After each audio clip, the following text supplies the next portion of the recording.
అప్పుడు 105 పోయింటే ఇప్పుడు మీరు అన్నట్టు 70-75 పోయినాయి అనుకోండి. ఆ 30లో 15 నాది ఆదిలాబాదే. అక్కడ డిపాజిట్లు పోలే, అన్ని డిపాజిట్లు వచ్చినాయి. అవును, మోస్ట్ ఆఫ్ ఇంకా సెకండ్ ప్లేస్లో కూడా మీకు సెకండ్ 30% ఓటు వచ్చింది. ఆదిలాబాద్లో 31-32 వచ్చింది. నా దగ్గర 30% ఓటు వచ్చింది అసెంబ్లీలో. 2018లో ఒక డిపాజిట్ కూడా రాలే బీజేపీకి నిజామాబాద్ పార్లమెంట్లో. ఈసారి ఒక్క డిపాజిట్ కూడా పోలే. ఇన్ఫాక్ట్ సెకండ్ ప్లేస్ కదా, 3 గెలిచారు. Overall parliament vote share assembly ఎలక్షన్స్లో తీసుకుంటే we are equal to TRS and Congress. 30, 31, 32 ఈ 3 పార్టీలకు వచ్చినాయి. మన గ్రాడ్యుయేట్ కూడా నిజామాబాద్ లోకల్ బాడీ ఎన్నికల్లో we are in fight with Congress. కాంగ్రెస్కి గ్యారంటీగా సీట్లు ఏదైనా గెలుస్తారన్నది లేదు. మేము గ్యారంటీగా మాకు సీట్లు గెలిచేవి మా 31 ఉందండి నా జిల్లాలో, నిజామాబాద్ జిల్లాలో. జగిత్యాలు వేరు, నిజామాబాద్ 31లో, బాన్స్వాడ 6. ఈ 25లో డెఫినెట్గా నేను మెజారిటీ గెలుస్తాను. నిజామాబాద్ జడ్పీ నిజామాబాద్ 25లో 6 బాన్స్వాడ వర్క్ చేసుకోవాలి. అది నా నియోజకవర్గం కాదు, సో అక్కడ చేసుకోవాలి. ఇక్కడ 25లో మాత్రం I might win 16 also and form ZP chairman. Okay, 25లో అంత స్ట్రాంగ్ ఉన్నాం. I can win around 20 also. Okay, 25లో దాదాపు నేను 31 అంటే 16 మ్యాక్సిమం గెలుస్తాం.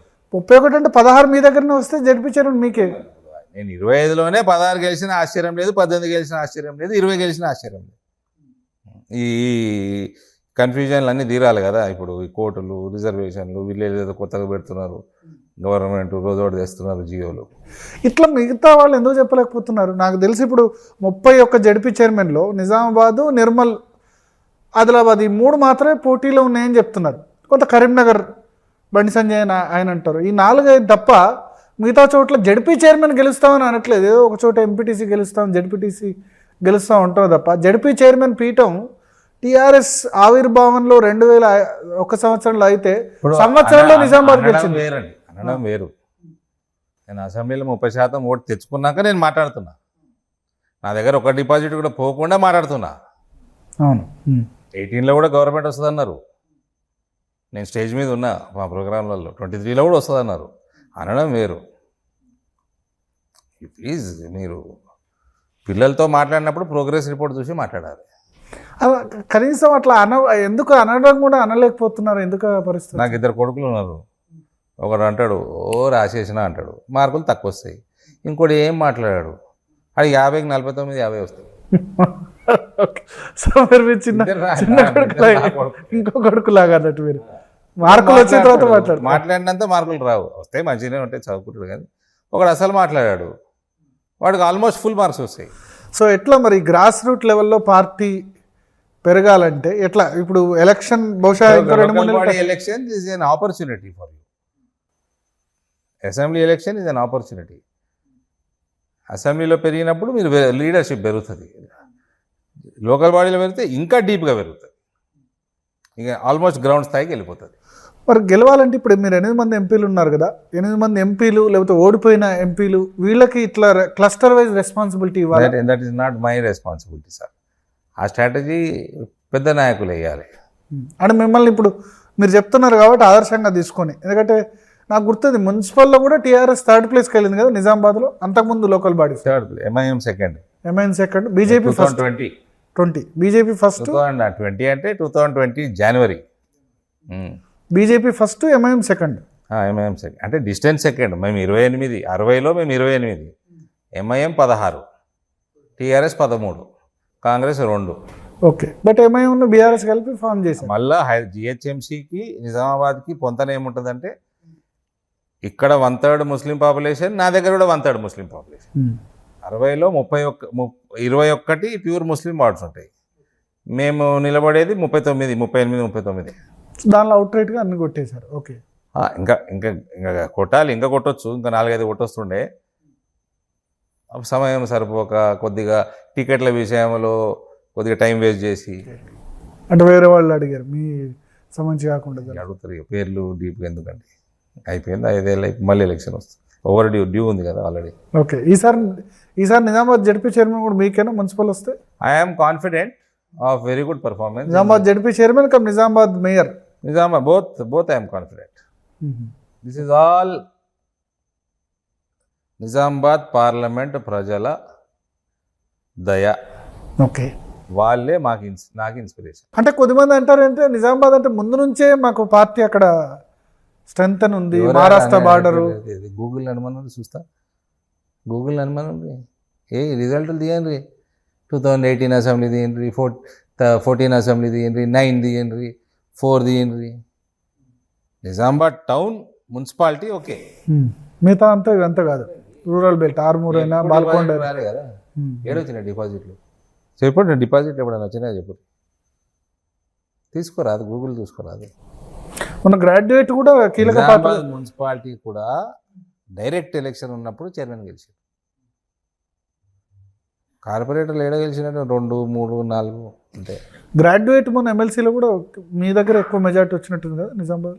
Anji Reddy should be very grateful for Nizamabad district voters, parliament voters. Komaraiah garu, Anji Reddy garu, they should always be thankful for Nizamabad voters. ఎక్కువ దాదాపు 50% కంటే ఎక్కువ పడ్డాయి, మ్యాక్సిమం పడ్డాయి. 50 కాదు, నా లెక్క ప్రకారం 70% వేసారు ఓట్లు. ఎక్కువ మెజార్టీ ఇక్కడ ఈ బూతుల్లోనే వచ్చిందా? నిజామాబాద్ జిల్లాలో వచ్చింది. మిగతా కరీంనగర్, ఆదిలాబాద్, మెదక్ కంటే నిజామాబాద్ జిల్లాలో దాదాపు నాకు తెలిసి 70% ఓటింగ్ అది బీజేపీ. సో ఇప్పుడు అన్నారు మీరు రేవంత్ రెడ్డి అదృష్టవంతుడు, పాలన బాగుందని ఎవరు అనట్లేదు అంటారు. మళ్ళీ కాంగ్రెస్ బీజేపీ పోటీ అంటారు. అంటే అంత పెద్ద వ్యాక్యూమ్ ఉంది స్టేట్లో. There is a huge vacuum. I want to make this statement in English so that my national leaders also understand. There is a huge vacuum in Telangana. There is going to be a huge vacuum in Andhra also. Andhra utilize it.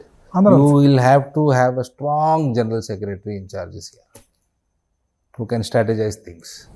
ఎందుకు చేయట్లేదు మరి అట్లా? ఎందుకు చేయట్లేదు sir? దాని మీద జవాబు చెప్తా సార్. నేను స్కోప్ ఉంది అని చెప్పాను. ఎందుకు చేయట్లేదు అన్నదానికి కూడా టీఆర్ఎస్ మనకు ఎప్పటికైనా పర్లేదు. So there we have partner.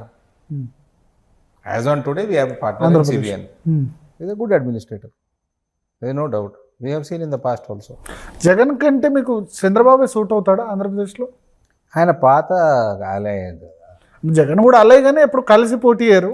ఎక్కడ అలయన్స్ ఉండే? అలయన్స్ ఉండదు, బట్ కలిసి పోటీ చేయరు, బట్ ఫ్రెండ్లీగానే ఉంటారు. సెంట్రల్ తెలివైన ఓడైనా ఇక్కడ ప్రభుత్వంలో ఉంటే సెంట్రల్ ప్రభుత్వంతో ఫ్రెండ్లీగానే ఉండాలి. లైక్ రేవంత్ రెడ్డి ఇప్పుడు నేను మోదీ గారిని పొగడా, నేను CBN స్కూలు, నేను ఏంది ఇంకేదో కాలేజు గ్రాడ్యుయేషన్ ఇది ఉద్యోగం మీడియా చేస్తున్నా అన్నాడు. 4 పార్టీలు చెప్పిండు ఆయన. అందులో CBN ఉన్నాడు, అందులో బీజేపీ ఉన్నది, ఉద్యోగం కాంగ్రెస్లో ఉన్నది, టీఆర్ఎస్ కూడా మధ్యలో సర్వే ఇచ్చినట్టుండే ఆయన. స్టార్టెడ్ టీఆర్ఎస్, జడ్పీటీసీ టీఆర్ఎస్, తర్వాత ఎమ్మెల్సీ టీఆర్ఎస్, అయిపోయి అన్ని పార్టీలు ఉన్నాయి. MLC independent, ZPTC TRS. First career start టీఆర్ఎస్తోనే. సార్ ఇప్పుడు రేవంత్ రెడ్డి మీకు ఫ్రెండ్లీ అని ఆ పార్టీ కాంగ్రెస్ పార్టీ నేతలు కొద్దిమంది ఆరోపిస్తారు, బీఆర్ఎస్ ఆరోపిస్తుంది. Revanth Reddy Modi is very good friends, ఎప్పటికైనా బీజేపీలో చేరేవాడే ఒక మిత్రుడు. They is no doubt.